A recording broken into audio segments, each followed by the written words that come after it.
હર હર મહાદેવ। શું વૈદ્યનાથ જ્યોતિર્લિંગના દર્શન માત્રથી શારીરિક પીડામાંથી મુક્તિ પ્રાપ્ત થાય છે? જી હા, શિવ રહસ્ય સાથે હું બંસી દવે આજે વાત કરીશું વૈદ્યનાથ જ્યોતિર્લિંગ વિશે। ભગવાન શિવના 12 જ્યોતિર્લિંગમાંથી વૈદ્યનાથ જ્યોતિર્લિંગ 9મું જ્યોતિર્લિંગ છે। વૈદ્યનાથ ભૂમિને ચિત્તા ભૂમિ પણ કહેવામાં આવે છે અને અહીંના જ્યોતિર્લિંગને કામના લિંગ પણ કહેવામાં આવે છે, જેનો અર્થ થાય છે કે અહીં પૂજા કરવાથી ખાસ મનોકામનાઓ પૂર્ણ થાય છે। અને કહેવાય છે કે ભગવાન શિવ અહીંયા ડોક્ટર રૂપમાં એટલે કે વૈદ્યના રૂપમાં વિરાજમાન છે। અહીંયા દર્શન માત્રથી શારીરિક અને માનસિક પીડામાંથી મુક્તિ પ્રાપ્ત થાય છે। તેની પાછળની કથા જાણીએ। જ્યારે ભગવાન શિવે રાવણના કપાયેલા માથાના દુખાવાને મટાડ્યો ત્યારે તેઓ વૈદ્યનાથ એટલે કે ડોક્ટરના રૂપમાં પ્રગટ થયા। આ કારણોસર આ સ્થાનને વૈદ્યનાથ કહેવામાં આવ્યું હતું।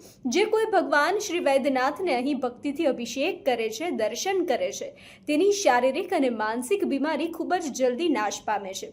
તેથી વૈદ્યનાથ ખાતે દર્દીઓ અને મુલાકાતીઓની ખાસ ભીડ જોવા મળે છે।